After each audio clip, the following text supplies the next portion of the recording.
You have probably seen them sitting side by side on menus, in grocery stores, or in social media food photos. Two neat little rolls sliced into bite-sized circles, wrapped in seaweed, filled with rice and colorful ingredients. At first glance, sushi and kimbap can look almost identical. Because of that, many people assume they are basically the same food with different names. But what most people do not realize is that sushi and kimbap come from completely different culinary worlds. They were created for different reasons, built with different flavors, and designed to be eaten in very different ways. And that confusion shows how easy it is to mix up foods that look similar on the outside while being totally different on the inside.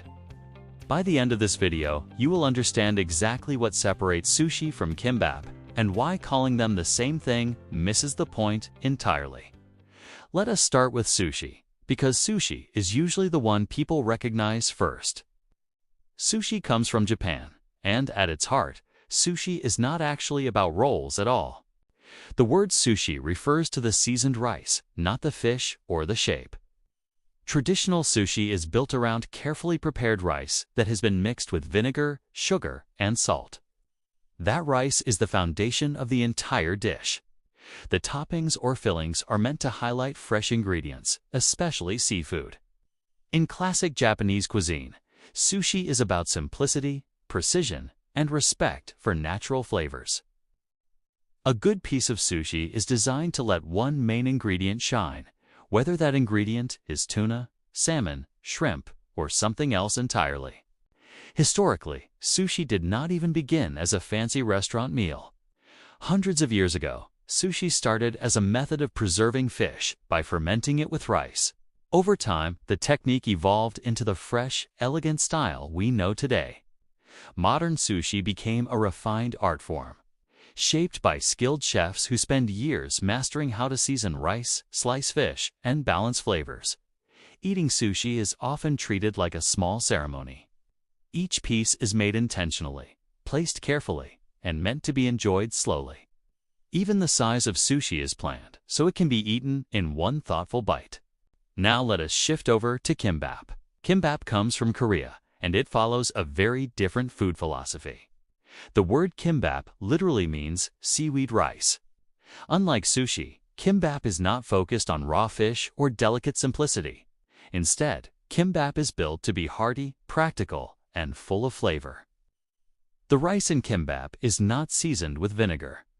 It is seasoned with sesame oil and sometimes a bit of salt, which gives it a warm, nutty taste instead of a tangy one. The fillings are almost always cooked ingredients, such as eggs, beef, carrots, spinach, pickled radish, and imitation crab. Everything inside a kimbap roll is chosen to work together like a complete, balanced meal. If sushi is like a fine dining experience, kimbap is more like a perfectly packed lunch. In Korea, kimbap is picnic food, road trip food, and school field trip food. Families make it at home, wrap it in foil, and bring it along for long days out. It is designed to travel well and taste good at room temperature. You do not need a chef with years of training to make kimbap. Many people learn to make it from parents or grandparents in their own kitchens. The goal of kimbap is not to showcase one star ingredient. The goal is harmony, convenience, and comfort. So even though sushi and kimbap can look similar, they are solving completely different problems.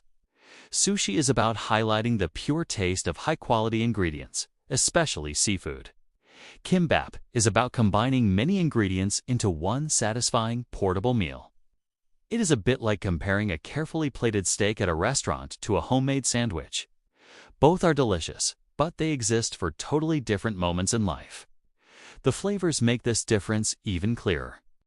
When you bite into sushi, the first thing you usually notice is the brightness of the rice and the freshness of the fish. The vinegar in sushi rice adds a light temps that wakes up your taste buds. Soy sauce, wasabi, and pickled ginger are used sparingly to enhance those natural flavors. Every element is meant to stay subtle and balanced. Sushi tries not to overwhelm you. It wants you to pay attention. Kimbap, on the other hand, is cheerful and bold.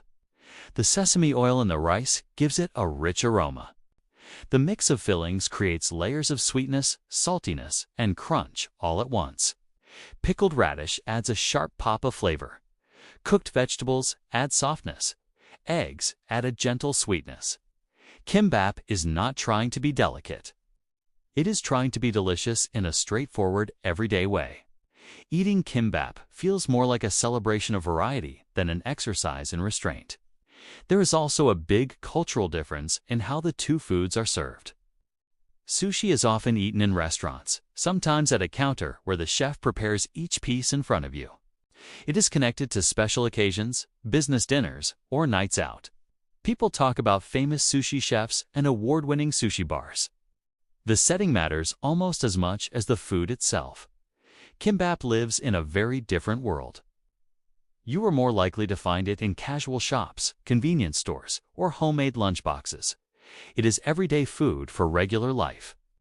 A mother might pack kimbap for her child going on a school trip. Friends might bring kimbap to share at a park. It is food that travels, food that comforts, food that feels familiar. You do not need chopsticks in a quiet restaurant to enjoy it. All you need is a napkin and an appetite. The confusion between sushi and kimbap did not happen by accident. The two foods became visually similar because of history. During the early 20th century, Japan occupied Korea for several decades.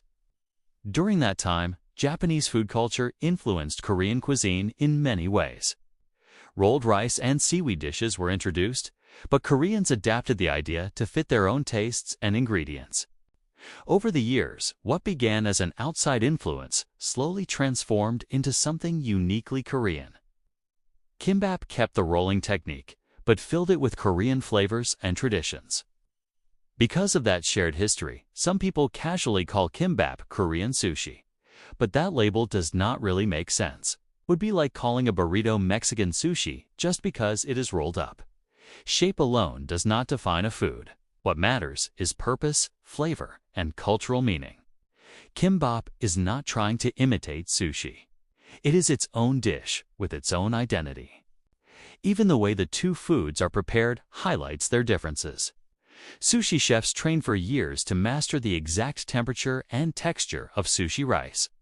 The amount of pressure used to shape each piece is carefully controlled.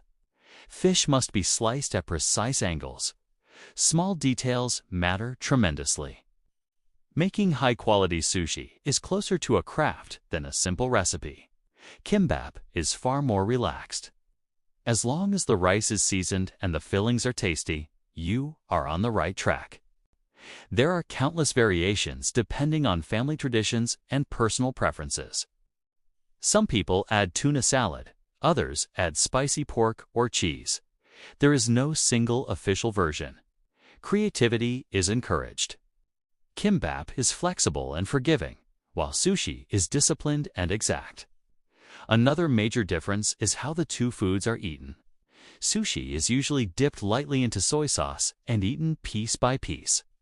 The experience is slow and intentional. Kimbap is often eaten casually, sometimes without any sauce at all. People grab a few slices, chat with friends, and keep going with their day. Sushi invites you to pause. Kimbap fits into the movement of daily life. None of this means one food is better than the other. That is not the point. Sushi and kimbap are simply good at different things. Sushi excels at elegance and purity. Kimbap excels at comfort and convenience. Comparing them directly is a bit unfair because they are playing different games.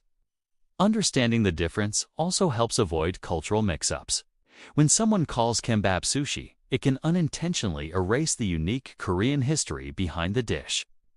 Food carries stories, and those stories deserve to be recognized. Two meals can look alike and still represent completely different traditions. So the next time you see neat little rolls of rice and seaweed on a plate, take a closer look. Ask what kind of rice it is. Notice whether the fillings are raw or cooked. Pay attention to the flavors and the setting. Those small details reveal whether you are looking at a Japanese art form designed for careful appreciation or a Korean comfort food made for sharing and enjoying anywhere. And maybe that is the bigger lesson hiding inside this comparison. The world is full of things that look similar on the surface, but have very different meanings once you understand them. Foods, customs, and traditions often travel across borders and change along the way. What seems simple at first glance can carry generations of history. So here is a final question to think about. If two dishes can appear almost identical, yet represent completely different cultures and purposes, how many other everyday things are we misunderstanding just because they look familiar? If you enjoy learning the real stories behind the ordinary things around you, consider subscribing to Things Explained. There is always something new to understand, one topic at a time.